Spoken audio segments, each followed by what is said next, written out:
ஓபிஎஸை பற்றி பெரியதாக பேசுவதற்கு எதுவும் இல்லைன்னு தான் எனக்கு தோணுது. அவரால் வந்து அதிமுகவோட வெற்றி வாய்ப்புகளை கூட எவ்வளோ தூரம் சிதைக்க முடியுன்றது ஒரு பெரிய கேள்வி தான்.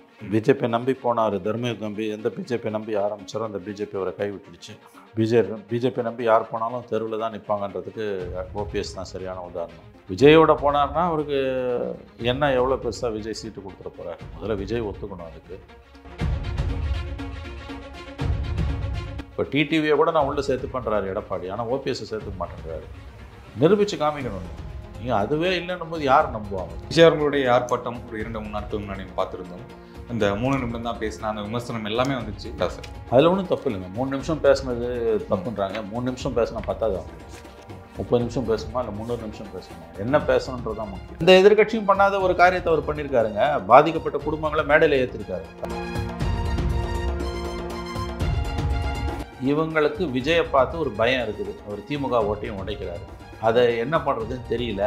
இல்லை, அந்த பக்கம் திமுக எந்த ரிப்ளையுமே இல்லை. அவங்க எப்படி பயப்படுறாங்க? இல்லைங்க, அவங்க ரொம்ப பயப்படுறாங்கங்க. நேரடியாக அது வந்து பயன்றது வெளியில் தெரியாது. கூலிப்படையை வச்சு ஏவி விட்டு இணையத்தில் எவ்வளோ தூரம் பேசுகிற வச்சே தெரிஞ்சுக்க வேணாம். 3 முனை போட்டி, மும்முனை போட்டின்னு ஆரம்பிச்சிருந்தாங்க. யாருன்னா என்டிஏ கூட்டணி, டிஎம்கே கூட்டணி, விஜய் உள்ள கொண்டு வந்துட்டாங்க, சீமானை ஒதுக்கிட்டாங்க. தப்பான வார்த்தை. 4 முனை போட்டி தான் அது.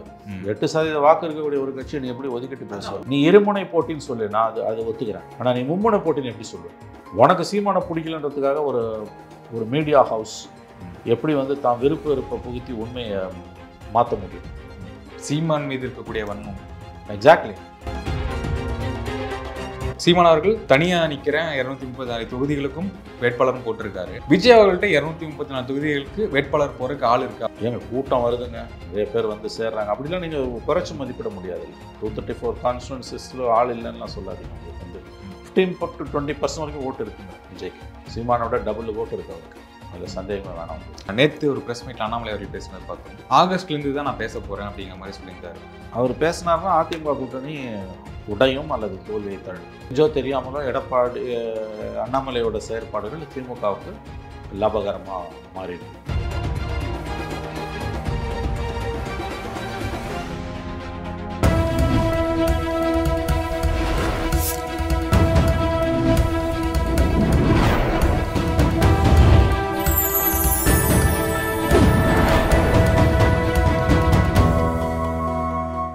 சேனல் 5 தமிழர்களுக்கு வணக்கம். இன்றைய நேர்காணலில் நம்முடைய இணைந்திருப்பவர் மூத்த பத்திரிகையாளர் திரு மணி அவர்கள். வணக்கம் சார். சார் வணக்கம் சார். ஓபிஎஸ் அவர்களுடைய ஸ்டேட்மெண்ட் என்னவா இருக்குன்னா, விஜய் அவர்களுக்கு என்னுடைய ஆதரவு அப்படிங்கிற மாதிரி சொல்றாரு. மதுரை மாநாட்டுக்கும் விஜய் அவர்களை அழைப்பு கொடுப்போம், அவர் வந்தாலும் ஒரு வேளை கூட்டணிக்கான பாசிபிள் இருக்குமா, என்ன ஆகுது அப்படிங்கிற ஒரு டாக்ஸ் தான் சார். ஆமாங்க, இன்றைக்கி அவர் வந்து கையறு நிலையில் இருக்கார். பிஜேபி நம்பி போனார், தர்மயுத் நம்பி. எந்த பிஜேபி நம்பி ஆரம்பித்தாரோ அந்த பிஜேபி அவரை கைவிட்டுடுச்சு. பிஜேபி நம்பி யார் போனாலும் தெருவில் தான் நிற்பாங்கன்றதுக்கு ஓபிஎஸ் தான் சரியான உதாரணம். எவ்வளோ ட்ரை பண்ணார், இப்போ எடப்பாடியோட சேர முடியல. கடைசியில் அமித்ஷாவும் கையை விரிச்சிட்டாரு. இங்கே ஏடிஎம்கே பிஜேபி அலையன்ஸ் பற்றி அனௌன்ஸ் பண்ண அமித்ஷா நாங்கள் அதிமுக உள் விவகாரங்களை தலையிட மாட்டோன்ட்டார். ஓபிஎஸ் கிட்ட இன்றைக்கி யாருமே இல்லை, கிட்டத்தட்ட யாருமே இல்லை. அவர் தனிநபராக தான், தனி மரமாக தான் நிற்கிறார். அவர் கட்சி முழுக்க எடப்பாடி கண்ட்ரோலில் தான் இருக்குது. டிடிவியாவது தனி கட்சி ஆரம்பித்து போயிட்டார். ஓபிஎஸ் அதுவும் செய்யலை. ஸோ இனிமேல் அதை செய்வாரானா 11th ஹவரில் செஞ்சு எந்த பிரயோஜனமும் இருக்கிறதா தெரியல. அவர் ஏதோ உரிமை மீட்பு குழு ஏதோ பேசின்னு கிடக்கிறாரு வழியாக அது ஒன்றும் கீழே கிரவுண்டில் எதுவுமே அவருக்கு ஒர்க் அவுட் ஆகிற மாதிரி தெரியல. கையில் இருக்க பெரும் பணத்தை வச்சு அவர் கூட்டத்தை கூட்டலாமே வழியாக ஒன்றும் கட்சி ஒன்றுமே கிடையாது அவருக்கு. வந்து விஜயோட போனார்னா அவருக்கு என்ன எவ்வளோ பெருசாக விஜய் சீட்டு கொடுத்துட போகிறார். முதல்ல விஜய் ஒத்துக்கணும் அதுக்கு. ஆகவே அது இப்போ கையறு நிலையில் தான் இருக்கார். திசையறியாமல் தான் ஓபிஎஸ் நின்று கொண்டிருக்கிறார். ஓபிஎஸை பற்றி பெரியதாக பேசுவதற்கு எதுவும் இல்லைன்னு தான் எனக்கு தோணுது. அவரால் வந்து அதிமுகவோட வெற்றி வாய்ப்புகளை கூட எவ்வளோ தூரம் சிதைக்க முடியுன்றது ஒரு பெரிய கேள்வி தான். என்ன ஒன்று, ஓபிஎஸ் தனியாக நின்று விஜயோட போய் நிற்கிறாரு அப்படின்னா திமுகவோட வெற்றி உறுதியாகும். திமுக எதிர்வாக்குகள் வந்து 3ஆக உடையுது. அதிமுக பாஜக ஒரு பக்கம், விஜய் ஒரு பக்கம், விஜயோட ஓபிஎஸ் நின்னா அவங்க ஒரு பக்கம், சீமான ஒரு பக்கம். இல்லை, இங்கே விஜய் கூட போகிறேன்னு சொல்லிட்டு என்டிஏ கூட்டணியில் சீட்டுகள் அந்த கணக்குகள் அப்படி அதெல்லாம் ஒன்றும் கிடையாதுங்க அவருக்கு. அதெல்லாம் அவருக்கு ஒன்றும் பெரிய இதெல்லாம் அந்த பார்கெனிங் பவரை சொல்கிறீங்க நீங்கள். பார்கெனிங் சிப்ஸ் கிடையாது அவருக்கு. விஜயோட ஓபிஎஸ் போகிறேன்னா போடணுவாங்க அவங்க தாராளமாக. அது ஒன்றும் அமித்ஷாவில் நீங்கள் அவ்வளோ கால்குலேட்டடாக அவங்க வந்து துல்லியமாக யாருக்கு என்னன்றது தெரியும். ஏடிஎம்கே ஓட் பேங்க்கு 20 குறைஞ்சிடுச்சு. அது 20% என்னமோ தான். அது எடப்பாடி கிட்ட தான் இருக்கக்கூடிய ஓபிஎஸ் கிட்ட கிடையாது. இன்னும் பார்லிமெண்ட் எலெக்ஷனில் ஓபிஎஸ் உடைச்சதை வச்சு அசம்பிளியில் எனக்கு தெரிஞ்சதுக்கு வாய்ப்பே கிடையாது. ஓபிஎஸ்க்கு கொடுக்குற ஓட்டு வந்து ரொம்ப செதறடிக்கிற ஓட்டுன்றது புரியும். அதனால் திமுக போடுறவன் திமுக தான் போடுவோம், திமுக வேணான்னு நினைக்கிறவன் ஏடிஎம்கே அலையன்ஸுக்கு தான் போடுவானே ஓபிஎஸ் போட மாட்டான். ஏன்னா இவர் ஸ்பாயில் ஸ்போர்ட்டுன்றது அவனுக்கு நல்லா தெரியும். அதனால் அவர் ஒரு வாக்குகளை செதறடிக்கிற சக்தியாக கூட இருக்க முடியாதுன்றது தான் என்னுடைய கருத்து. ஐ திங்க் அவர் அரசியல் கட்டத்தில் ரொம்ப அரசியல் வாழ்க்கையில் ரொம்ப நெருக்கடியான கட்டத்தில் இருக்காருன்னு தான் எனக்கு தோணுது. அவர் எங்கேயும் போக முடியாது. இன்னைக்கு ஒரே ஒரு ஆப்ஷன் தனி கட்சி ஆரம்பித்து போயிருக்கணுங்க. அதுக்கும் அவருக்கு செலவு பண்ணுறதுக்கும் மனசு கிடையாது. இப்போ டிடிவியை கூட நான் உள்ளே சேர்த்து பண்ணுறாரு எடப்பாடி, ஆனால் ஓபிஎஸ்ஸை சேர்த்துக்க மாட்டேன்றாரு. நிரூபித்து காமிக்கணும்ல. நீங்கள் அதுவே இல்லைன்னும் போது யார் நம்புவாங்க? பிஜேபி உள்ளே போக பார்த்தாரு, பிஜேபியில் சேர்த்துக்க மாட்டேன்ட்டாங்க. போய் அந்த தர்மயுத்தம் ஆரம்பிக்காமல் அவங்க ரிசைன் பண்ணிட்டு போனவர் அப்படியே போயிருந்தாருன்னா கூட கட்சியில் இருந்திருக்கலாம். இன்றைக்கி அதுவும் போச்சு.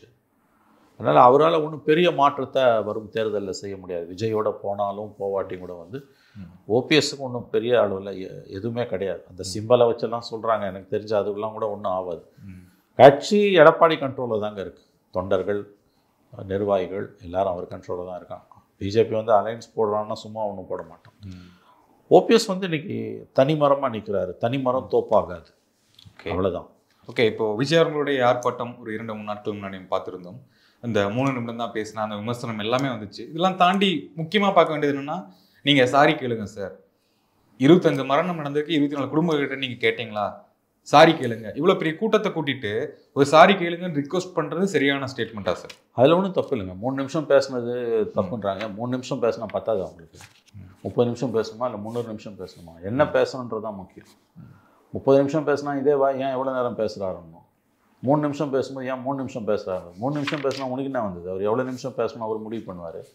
என்ன சொல்கிறாருன்றது முக்கியம். எவ்வளோ நிமிஷம் பேசுகிறாரு. அது அந்த சொன்ன விஷயமே வந்து சாரி கேட்டீங்கன்னு ஒரு ரிக்வெஸ்ட். அது பொலிட்டிக்கல் ஸ்டேட்மெண்ட்டுங்க. அதில் வந்து அவர் என்ன சொல்ல வர்றாருன்னா, நீங்கள் இந்த தடவை சாரி கேட்டீங்க, அப்போ இது வரைக்கும் நடந்ததில்ல, அதுக்கெல்லாம் ஏன் நீங்கள் சாரி கேட்கல? இதுமாதிரி நடக்காமல் இருக்கிறதுக்கு என்ன பண்ண போறீங்கன்றாரு. எந்த எதிர்கட்சியும் பண்ணாத ஒரு காரியத்தை அவர் பண்ணியிருக்காருங்க. பாதிக்கப்பட்ட குடும்பங்களை மேடையில் ஏற்றிருக்காரு. கஸ்டோடியல் டெத்து நீங்கள் தமிழ்நாட்டில் பெரிய இஷ்யூ. லா அண்ட் ஆர்டர் ஒரு சீரியஸ் கிரைசிஸ் ஸ்டாலினுக்கு. 26 ஸ்டாலின் ஒருவேளை தோற்கடிக்கப்பட்டால் அதுக்கு லா அண்ட் ஆர்டரும் போலீஸோட ஃபங்க்ஷனிங் தான் முக்கியமான காரணமாக இருக்கும். இது தோத்த பிறகு தான் ஆட்சியாளர்களுக்கு வரைக்கும் இப்போ தெரியாது. இப்போ எல்லாம் நல்லா இருக்குன்னு நினச்சிக்கிட்டு இருக்காங்க அவங்க. தோத்த பிறகு தான் இதோட ஞானோதயம் அவங்களுக்கு வரும். ஒரு முக்கியமான சப்ஜெக்டை விஜய் தொட்டிருக்காரு. அதில் 3 நிமிஷம் பேசுனியா, 30 நிமிஷம் பேசுனியா, 24 பேர் இல்லை 10 பேர், நீ எங்கே போன, 25 நடந்தா நீ வந்துடுவியா, ஏன் வரல? இல்லை விஜய்க்கும் அந்த ஒரு விமர்சனம் வருது. அது ஒரு பக்கம் இருக்கட்டும். ஆளுங்கட்சி என்ன பாடம் கற்றுக்குது? விஜய்க்கு இழக்கிறது ஒன்றும் இல்லைங்க. உங்களுக்கு கவர்மெண்ட்டே இருக்குது இல்லை. இல்லை விஜய் வந்து கேட்கல, இப்போதான் கேட்குறாரு. ஒரு லைம் லைட்டுக்கு வந்து விமர்சனம் பண்ணுறீங்க. அப்போ நான் சொல்லி எதிர்கட்சி அப்படி தானே கேட்பாங்க. நீ அன்னைக்கு போன இன்னைக்கு பேசுறதுக்கு அதே சொல்லு. 24 மரணத்துக்கு வராமல் 25வது மரணத்துக்கு நீயே வந்த நீ கேட்க வேண்டியது கவர்மெண்ட்டில் இருக்கவனை பார்த்து, அதிகாரத்தில் இருக்கவனை தான் கேட்க முடியும். எதிர்கட்சியை பார்த்து கேட்க முடியாது. அவர் தெளிவாக தான் பேசுகிறாரு. அது இட்ஸ் அ பொலிட்டிக்கல் ஸ்டேட்மெண்ட். நீங்கள் என்ன நடவடிக்கை எடுத்தீங்க? காவல்துறையோட செயல்பாடுகள் உங்களுக்கு பெரிய வினையாக முடிஞ்சுக்கிட்டு இருக்குது. தோத்தா கண்டிப்பாக உங்களோட செயல்பாடுகள் லா அண்ட் ஆர்டரை மெயின்டைன் பண்ண முடியாமல், அதுவும் காவல்துறைக்கு முதலமைச்சர் தான் மந்திரி, அதை உங்களால் சரி பண்ண முடியலன்னு தான் நீங்கள் தோக்க போகிறீங்கன்றது தான் அவரோட பேச்சோட மறைப்பொருள். அதை தான் எடுத்துக்கணும் இவங்க. அதை விட்டுட்டு விஜய் மீது இணையத்தில் கூலிப்படையை ஏவி விட்டு அட்டாக் பண்ணுறது, விஜய் சொல்கிற விஷயத்தை திரிச்சு பேசுறது, நீ ஏன் 3 நிமிஷம் பேசின, பேரிகேடை வச்சுட்டு அற்பத்தனமாக பேசுறதுன்றதுலாம் இவங்களுக்கு விஜயை பார்த்து ஒரு பயம் இருக்குது. அவர் திமுக ஓட்டையும் உடைக்கிறாரு. அதை என்ன பண்ணுறதுன்னு தெரியல. இப்படி வந்து மடைமாற்றம் செய்து கொண்டிருக்கிறார். இல்லை அந்த பக்கம் திமுக எந்த ரிப்ளையுமே இல்லை. அவங்க எப்படி பயப்படுறாங்க? இல்லைங்க, அவங்க ரொம்ப பயப்படுறாங்கங்க. நேரடியாக அது வந்து பயன்றது வெளியில் தெரியாது. கூலிப்படையை வச்சு ஏவி விட்டு இணையத்தில் எவ்வளோ தூரம் பேசுகிற வச்சே தெரிஞ்சுக்க வேணாம். அதை ஒத்துப்பீங்கன்னு நம்புகிறேன் நான். இணையத்தில் திமுக சார்பாக இயங்கக்கூடிய கூலிப்படை எவ்வளோ பவர்ஃபுல்னு உங்களுக்கு தெரியும். அவங்கெல்லாம் யாருன்னு தெரியும். அவங்க ஏன் வந்து இதுக்கு இந்த விஷயத்தை வந்து இப்படி போட்டு மெல்றாங்க? சரி, விஜய் கேட்டால் நீங்கள் பதில் சொல்ல மாட்டீங்களா? ஒரு பிரச்சனை வரலையா சார்? எங்கேயுமே வரல. அதாங்க, இதெல்லாம் வந்து அதிகாரத்தில் இருக்கவங்களோட எதேச்சதிகார போக்குங்க. கேள்வி யார் கேட்டாலும் நீ பதில் சொல்லணும். கூட்டணி கட்சிகள்லாம் கொத்தடிமையாக மாறி இருக்குது. இந்த கேள்வியை கூட்டணியில் இருக்கிற இடதுசாரிகளும் திரும்பவும் கேட்டிருக்கணுங்க. தேர்தல் நேரத்தில் தான் கூட்டணி. இதோ இன்னும் 8 மாதம் இருக்குது தேர்தலுக்கு. இன்றைக்கி போய் வந்து முண்டி அடிச்சுக்கிட்டு போய் மாலை போட்டுட்டு 100 ஓட்டு உங்களுக்கு விழுந்ததுனா அதில் 25% ஓட்டு தலித் ஓட்டுன்றாரு அவர், எங்கள் ஓட்டுன்றாரு. இதை சொல்கிறதுக்கு இப்போ நேரமா? இது ரொம்ப முக்கியமாக பிரச்சனை சந்தி சிரிக்குது. வேங்கை வயல் இன்சிடென்ட்டுக்கு பிறகும் நீங்கள் இதை செய்கிறீங்க, பிஜேபி எதிர்ப்புன்ற காரணத்தில் செய்கிறீங்க, ஃபைன். ஆனால் உங்கள் ஓட்டு உங்களுக்கு விழுமா? திருமாவும் ஷானவாசும் வன்னியரசும் 4 எம்எல்ஏவும் போய் ரவிக்குமாரும் நிற்கலாங்க திமுகவுக்கிட்ட. 21 விழுந்த மாதிரி அசம்பிளி எலெக்ஷனில் விழுந்த மாதிரி விசிகா ஓட்டு திமுகவுக்கு டிரான்ஸ்ஃபர் ஆகுமா? சத்தியமாக ஆகாது. ஆகாது. கட்சி தலைவர்கள் வேணால் கை குலுக்கலாம். அதே தான் சிபிஎம் சிபிஐ, அவங்களுக்கும் 1% ஓட்டு தான். 21 விழுந்த ஓட்டு இப்போ விழாது. சாம்சங் எப்படி சார் பாசிபிள்? சாம்சங் பிரச்சனையிலேருந்து எடுத்து பாருங்க. அவங்களோட கோர் ஓட் பேங்க் அடி வாங்குது இல்லைங்க. கம்யூனிஸ்டுகளை பொறுத்த வரைக்கும் தொழிலாளர்கள் தான் அவங்களோட கோர் ஓட் பேங்க், உழைக்கும் மக்கள். எவ்வளோ அட்டுவடி நடந்துகிட்டு இருக்கு. எத்தனை இடங்கள்ல இன்றைக்கி வந்து லேபர் யூனியன்ஸுக்கு எதிராக, தொழிற்சங்க நடவடிக்கைகளுக்கு எதிராக அரசாங்க நடவடிக்கை எடுத்துக்கிட்டு இருக்குது. சாம்சங் போராட்டத்தில் எவ்வளோ மோசமாக நடந்துக்குச்சு இந்த அரசு. ராத்திரியோட ராத்திரியாக உண்ணாவிரத பந்தலில் இருந்தவங்கள பல பந்தலை கலைச்சி போட்டுட்டு அவங்கள அரெஸ்ட் பண்ணி கொண்டு போனாங்க. Mid night arrest. கருணாநிதி 25 வருஷமாக அரெஸ்ட் பண்ண மாதிரி. அடுத்த நாள் நாங்கள் இவங்க எல்லாம் தோழமை கட்சிகள்லாம் போகும்போது அந்த அந்த தொண்டர்கள் அவங்க கம்யூனிஸ்ட் தோழர்கள் சாம்சங் ஒர்க்கர்ஸ் என்ன சொன்னாங்க? இதை நாங்கள் மறக்கவும் மாட்டோம், மன்னிக்கவும் மாட்டோம். நாங்கள் மறக்கவும் மாட்டோம், மன்னிக்கவும் மாட்டோம். நாங்கள் அவன் எப்படி உனக்கு ஓட்டு போடுவான்? கம்யூனிஸ்ட் தலைவர்கள் வேணால் அவங்க கூட குலாவலாங்க. அவன் ஓட்டு 21 விழுந்த மாதிரி மொத்தமாக விழாது. அதே மாதிரி தான் தலித்துகளுக்கு எதிராக தமிழ்நாடு பூரா நடந்துக்கிட்டு இருக்க அட்டுழியங்கள். திரும்ப வேணா போய் கை கோத்துக்கலாங்க, அவரோட ஓட்டு மொத்தமாக விழாது. இப்போ ஏங்க போய் அவர் கை கோக்கணும்? இன்னும் 8 மாதம் இருக்குதுங்க. தோழமை கட்சியாகவே இல்லையாங்க, நீங்கள் கொத்தடிமையாக இல்லைங்க மாறி இருக்கீங்க. எதிர்க்க வேண்டிய நேரத்தில் எதிர்க்கணுங்க. ஒன்றுபடுவோம் போராடுவோம் தான் அந்த காலத்தில் சொல்லுவாங்க. தேர்தல் நேரத்தில் கடைசி ஒரு 3 வாரம் 4 வாரம் தான் கூட்டணி. அதுக்கு முன்னால் நீ எதிர்கட்சி, அவன் ஆளுங்கட்சி. இது ஒன்றும் கூட்டணி அரசு இல்லை நீங்கள் முட்டு கொடுக்கறதுக்கு. அப்போ இதோட பலாபலனா அதிகாரத்தில் இருக்கவங்க மேலே மக்களுக்கு இருக்கக்கூடிய வெறுப்பை நீங்களும் அனுபவிக்க வேண்டியிருக்கும், அனுபவிப்பீங்க. இன்றைக்கி எதுக்கு போய் வந்து ஆளூர் ஷானவாசும் திருமாவும் மேடையில் ஏறி ஸ்டாலினுக்கு வந்து பொன்னாடை போற்றி 100 ஓட்டில் 25 ஓட்டு எங்கள் ஓட்டு, நாங்கள் உத்தரவாதம் கொடுக்கணுன்றீங்க. எப்போ இந்த நிகழ்ச்சிக்கான விளம்பரத்தை வெளியிட்டது டிஐபிஆர். பதில் சொல்லுங்கள், இது என்ன கதை? இது அப்புறம் இதையே எடப்பாடி பண்ணியிருந்தால் துள்ளி குதிச்சிருப்பீங்கல்ல, அரசு எந்திரம் எப்படி பயன்படுத்தப்படுதுன்னு.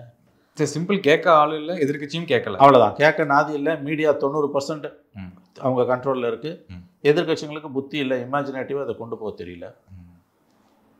இந்த வீடியோக்கு என்ன வெளி இது வரைக்கும் நீங்கள் எதிர்வினை ஆற்றுனீங்க.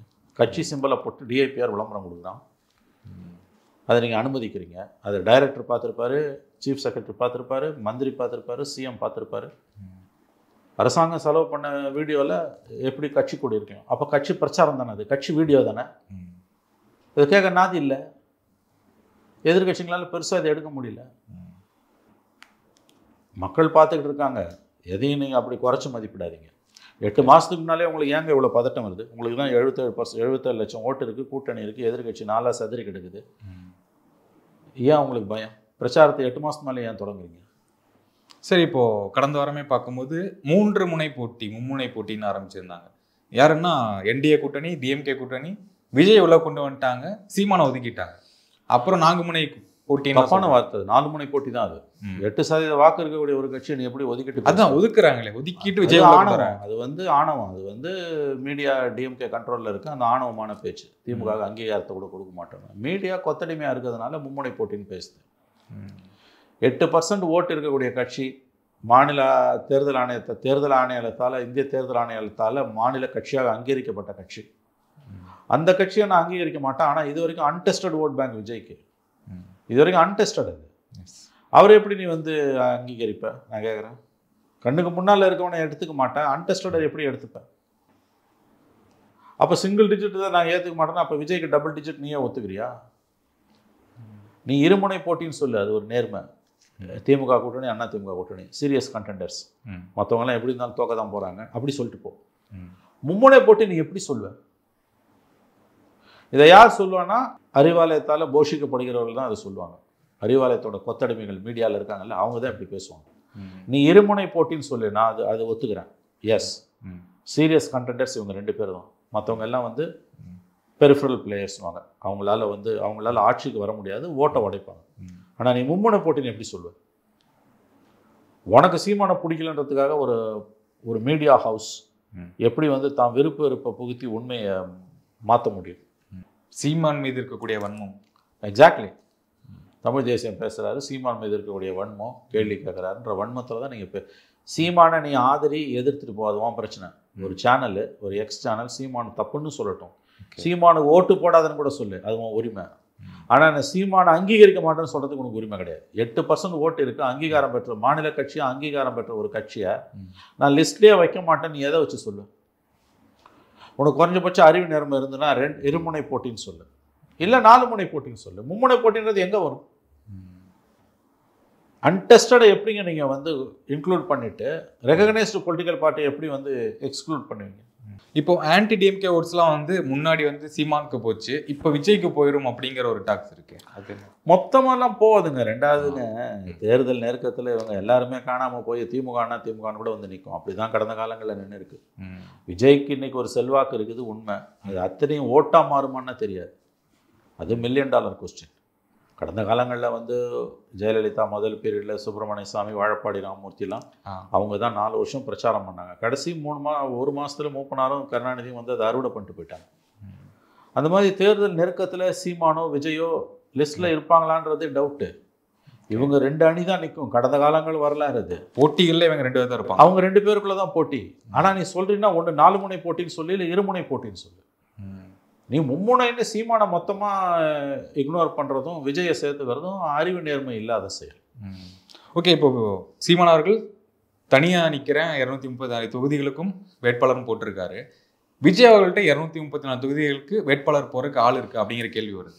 ஏங்க கூட்டம் வருதுங்க, நிறைய பேர் வந்து சேர்றாங்க. அப்படிலாம் நீங்கள் குறைச்சி மதிப்பிட முடியாதுல்ல. 234 கான்ஸ்டிடுவன்சிஸில் ஆள் இல்லைன்னா சொல்லாதீங்க. அவங்களுக்கு வந்து 15 to 20% வரைக்கும் ஓட்டு இருக்குங்க விஜய்க்கு.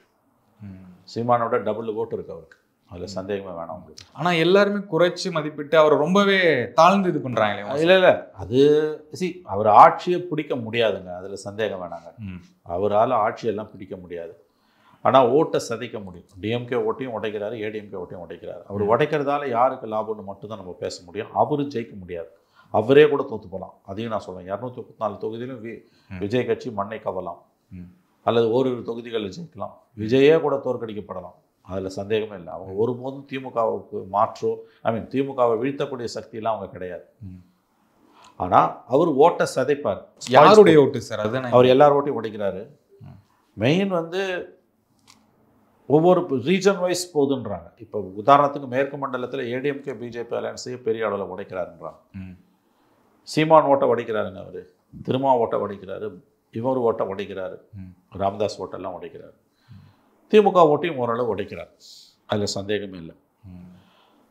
ஆனால் 4 முனை போட்டின்னு வந்ததுன்னா கிட்டத்தட்ட 4 முனை போட்டி கன்ஃபார்ம்டு தான். 4 முனை போட்டின்னா நிச்சயமாக அது டிஎம்கேக்கு தான் அட்வான்டேஜ், அதில் சந்தேகமே வேணாம். விஜய் ஏடிஎம்கே அலையன்ஸில் சேர்ந்தாருன்னா கண்டிப்பாக டஃப் ஃபைட்டு, ரொம்ப டஃப் ஃபைட் ஆகிடும். ஆட்சி மாற்றமே கூட வரலாம். ஆனால் 4 முனை போட்டி தான் அப்படின்ற நிலைமை இன்றைக்கி நிலவுது. அது அப்படியே நீடிச்சதுன்னா டெஃபினட்டாக டிஎம்கேக்கு தான் அட்வான்டேஜ். ஓகே, இப்போ ஐடியாலஜிக்கல் எனிமி அப்படின்ட்டு பாஜக சொல்லிட்டு அந்த கூட்டணிக்குள்ளே போகிறதுக்கான சாத்தியங்கள் குறைவு தானே? சாத்தியங்கள் குறைவு, ஆனால் அறவே இல்லைன்னு சொல்ல முடியாது. ஏன்னா அரசியல்வாதிகள் எப்படி வேணால் மாற்றி பேசுவாங்க. ஐடியாலஜிக்கல் எனிமி, அரசியல் எனிமி ரெண்டுமே முட்டாள்தனமான. ஐடியாலஜிக்கல் எனிமி தான் பொலிட்டிக்கல் எனிமியாகவும் இருக்க முடியும். அது எப்படி தனித்தனியாக இருக்க முடியும்? அப்படி சொல்லிட்டு அவர் பிஜேபியோட போகமாட்டாருன்னா வாய்ப்பு குறைவு. போகமாட்டாருன்னு சொல்ல முடியாது, ஏன்னா அரசியல்வாதிகள் சொல்கிறது ஒன்று, செய்கிறது ஒன்று தான். பிஜேபியோட யார் வேணால் போய் சேருவான், கம்யூனிஸ்டுகளை தவிர இந்தியாவில். அதனால் அது கிடையாது அளவுகள். அவர் போவதற்கான வாய்ப்புகள் குறைவு. As of now it looks 4 முனை போட்டி தான். ஓகே சார், ஒரு இறுதியான கேள்வி. நேற்று ஒரு ப்ரெஸ் மீட்டில் அண்ணாமலை அவர்கள் பேசுனது பார்த்தோம். ஆகஸ்ட்லேருந்து தான் நான் பேச போகிறேன் அப்படிங்கிற மாதிரி சொல்லியிருந்தார். இவ்வளோ நாட்களில் வந்து பேசாமல் இருக்குதுன்னு சொல்லியிருக்காங்களா? என்ன விஷயம்? அவர் பேச ஆரம்பித்தா தான் தெரியும். அவர் பேசினார்னா அதிமுக கூட்டணி உடையும் அல்லது தோல்வியை தழுவும், அதில் சந்தேகமே இல்லை. ஏன் அவர் பிஜேபி ஏடிஎம்கே அலையன்ஸ் ஆரம்பத்துலேருந்தே முட்டுக்கட்டை போட்டுக்கிட்டு தான் இருக்கார். எடப்பாடி சிஎம் அவருக்கு பிடிக்கல. அவர் ஏன் ஆகஸ்ட்னு பேசுகிறாருன்னு எனக்கு தெரியல. ஆகஸ்ட் குறியீடா? ஆகஸ்ட்லேருந்து நான் பேசுவேன்றாரு. அவர் ஏடிஎம்கே பிஜேபி அலையன்ஸுக்கு எதிராக பேசினார்னா கூட்டணி படுதோல்வியை தழுவும்.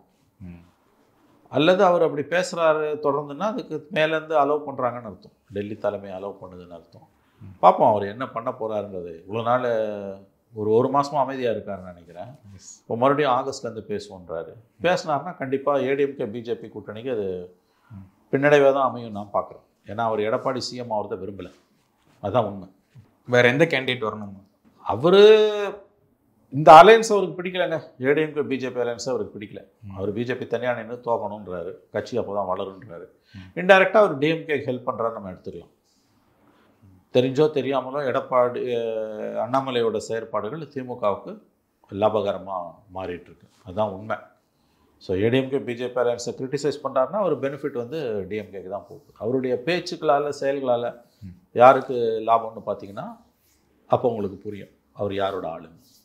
ஓகே சார், உங்கள் நேரத்துக்கும் நேர்காணல் மிக்க நன்றி. நன்றி சார். நன்றி சார். நன்றி சார்.